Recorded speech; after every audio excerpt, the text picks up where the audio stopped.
Mr. President, distinguished guests, it's a great pleasure and honour to return here to the White House this morning and to wish you a happy St. Patrick's Day.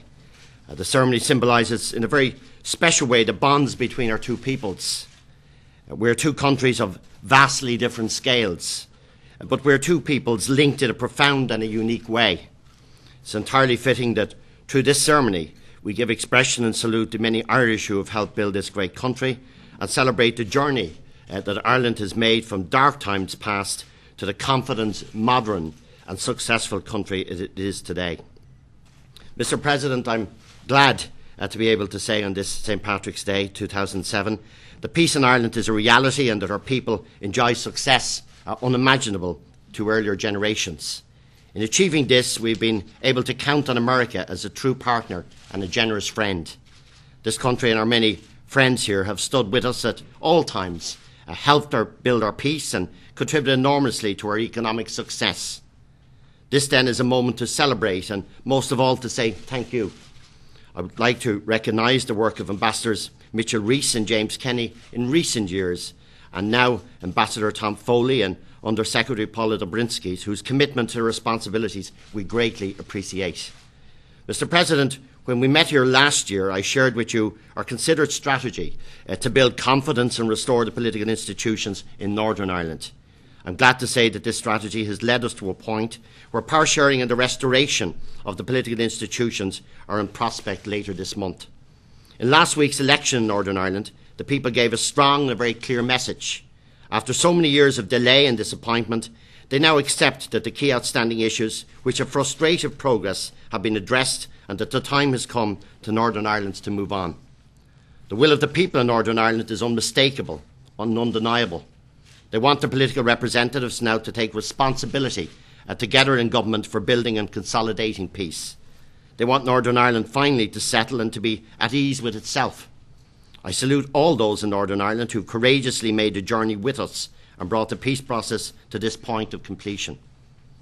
Prime Minister Blair and I will spare no effort, Mr. President, to support the parties in every way that we can as they take the essential and historic last steps that lie ahead. Time is pressing, and it is our deepest wish, and I know that you share with us, Mr. President, that nothing should allow the process to falter at this final moment. Your support is deeply and always appreciated and will continue to be a vital source of encouragement to us all. Mr. President, this year 2 significant anniversaries of events in 1607 are being celebrated. The settling of Jamestown, Virginia in the United States, and the flight of the Earls from Ireland to Europe, which effectively inaugurated the Irish diaspora. That settlement of Virginia was followed a century later by the emigration from Ireland, which brought a proud Scots-Irish tradition to these shores, a heritage which is widely celebrated and embraced today.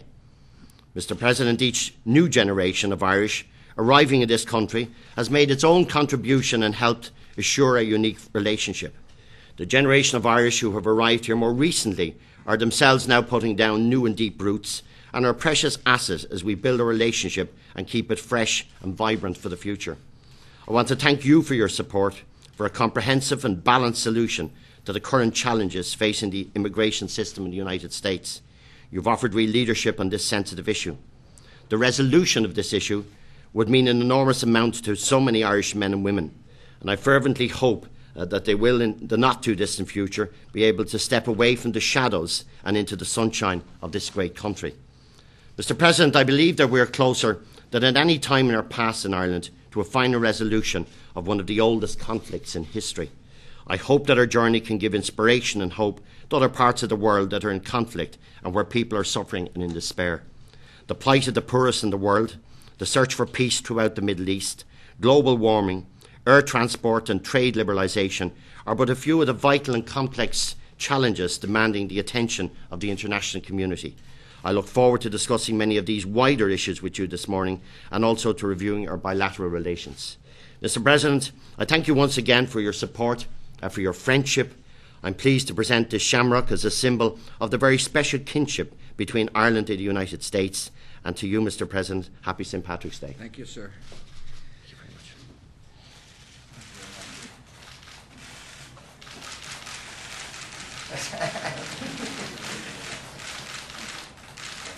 you're younger than I am, so you hold it. Thank you. Thank you. Taoiseach, good morning, or should I say top of the morning. I'm really pleased that you came back to the White House. I'm looking forward to our discussions. And I cannot thank you enough for your strong leadership in resolving the issues of Northern Ireland, and I stand ready to help. I gratefully accept the bowl of shamrocks. I am delighted that you have joined us once again to celebrate St. Patrick's Day. St. Patrick's Day is an occasion that unites two distinct groups of Americans, those who are of Irish descent and those who wish they were. Whether they're Irish today or every day, Americans are grateful for our country's Irish heritage and the enduring friendship that exists between Ireland and the United States is strong. The ties that bind our two nations stretch all the way back to our country's founding. Ireland gave us at least 9 signers of the Declaration of Independence, and many more who risked their lives to defend it. Irish Americans fought valiantly to preserve the Union in our Civil War. They helped turn back the totalitarian ideologies of the 20th century, and they're fighting bravely in today's war on terror, risking their lives to secure a future of freedom and peace for generations to come. Many of Ireland's sons and daughters came to our shores to escape poverty and famine. Once here, they helped us build and strengthen this great nation with their gifts of industry and talent and faith. Irish workers built our railroads, our cathedrals, and our cities. Irish writers and musicians have enriched our literature and our culture. Irish priests and nuns established parochial schools that have helped generations of children build lives of prosperity and purpose. And with their many contributions, Irish Americans remind us of our heritage as a nation of immigrants and our duty to remain a welcoming society. In 1783, President George Washington, I refer to him as the first George W., wrote to recent Irish immigrants in New York that America is open to receive the oppressed and persecuted of all nations. And he expressed his wish that the blessings of equal liberty and unrestrained commerce would one day prevail in Ireland. Well, today Ireland is a free, independent, and very prosperous nation. Ireland now has one of the fastest growing economies in Europe, and over the past decade our two nations have enjoyed a strong and growing trade relationship.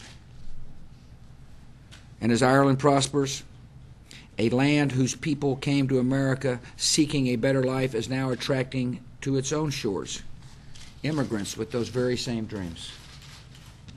It has been said that the Irish, like the presence of God, are to be found everywhere. On this St. Patrick's Day, we're grateful for the presence of the Irish in our country. And we are blessed by your presence here at the White House, Taoiseach. I thank you for coming to help us celebrate St. Patrick's Day and honor the friendship between our two nations. In the words of the Irish proverb, may the Lord keep you in his hand and never close his fist too tight.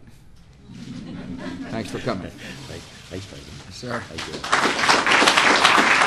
you.